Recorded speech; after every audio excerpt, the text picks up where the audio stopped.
अस्सलाम वालेकुम dear students. आज हमने अपना डिस्पेंसर का नेक्स्ट टॉपिक डिस्कस करना है जो है types of fractures. Total 14 fractures हैं, एक एक करके हम डिस्कस करेंगे। नंबर 1 है close fracture. No bone protrudes from the wound. Control bleeding by squeezing the side of the bone together gently but firmly. उसने कहा है ब्लीडिंग जो है, जो निकल रही है जख्म से बोन के फ्रैक्चर होने के बाद, उसको क्या करनी है, हमने कम करना है। ठीक है। इसके बाद place a dressing over the wound, pad of cotton wool around the edge of the wound, don't apply firm downward pressure on the side fracture. उन्होंने कहा है कि उधर आपने जख्म वाली जगह पे कोई पैड रख देना है या कॉटन की रख देनी है। ठीक है। उसके अलावा उधर कोई प्रेशर नहीं डालना।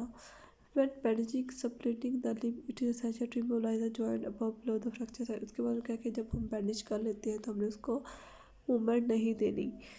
ठीक है। उसके बाद after immobilization where possible elevate the affected limb to minimize. उसके बाद क्या है कि जब इम्बोलाइजेशन करने के बाद हम थोड़ा सा उसको एलिवेट कर सकते हैं, लिम्ब को हिला सकते हैं। ठीक है, ताकि जो ब्लीडिंग है वो मिनिमाइज हो, कम हो, स्वेलिंग कम हो। ठीक है। उसके बाद ओपन फ्रैक्चर क्या होता है। ठीक है, bone produce out of the skin. ठीक है। अब इसमें क्या है, स्टडी एलिवेट सपोर्ट दी आर्म। ये क्या करती है, सपोर्ट करती है आर्म को। ठीक है। Place a piece of sterile case or suitable dressing over the wound, apply pressure to control bleeding. उसके बाद क्या है कि एक आपने पट्टी लेनी है। ठीक है, और ड्रेसिंग करनी है इस पे, जख्म पे। ठीक है। उसके बाद उस पर प्रेशर देना है ताकि जो ब्लीडिंग है वो क्या हो जाए, स्टॉप हो जाए। Place pad of cotton wool or similar material over round the wound. उसके बाद क्या है कि जो रुई है वो आपने उसके ऊपर रखनी है। ठीक है, और इससे रिलेटेड कोई मटेरियल जख्म के आसपास।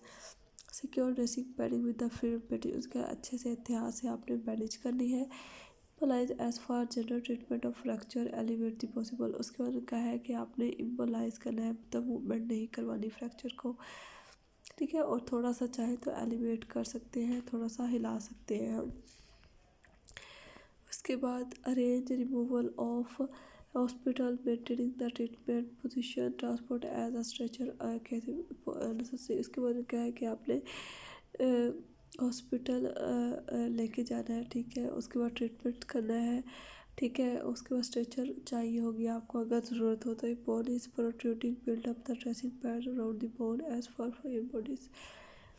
उसके बाद स्कल फ्रैक्चर क्या होता है, damage to one bone may not appear to be significant but a depress fracture or leakage of blood from the side of fracture make that pressure on the brain.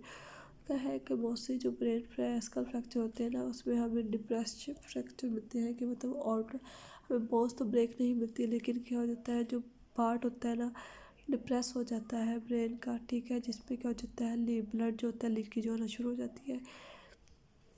A fracture of the crown of the skull is unique but direct blow to the skull or face on the head. This may be depressed। उसके बाद उनका जब कभी अलग झटका लगता है, ठीक है, हमारे सर को सर टकराता है किसी के साथ, तो तभी ये डिप्रेशन फ्रैक्चर होता है।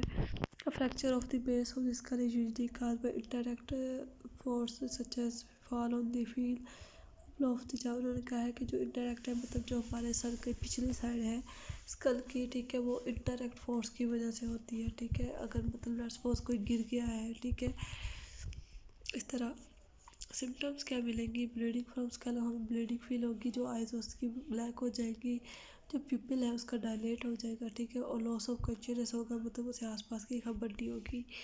ठीक है। उसके बाद हमने इसकी ट्रीटमेंट क्या करना है कि अगर जो इंसान है वो कॉन्शियस है, उसे होश है, तो हमने उसको बिठा देना है। ठीक है। उसके बाद हमने क्या करना है, ठीक है, उसका ब्रीथिंग रेट चेक करना है, पल्स रेट चेक करना है। ठीक है, उसका ब्रीथिंग रेट अगर नहीं फील हो रही तो हमने रिसर्च सीपीआर देना है। सीपीआर क्या होता है, ठीक है, सीपीआर में हम चेस्ट कंप्रेशन देते हैं। ठीक है। उसके बाद हमने क्या करना है, हॉस्पिटल में शिफ्ट कर देना है अगर पेशेंट सीवियर है। ओके जी, हमारा आज का टॉपिक कंप्लीट हुआ। नेक्स्ट हम फर्दर डिस्कस करेंगे। ओके, अल्लाह हाफिज़।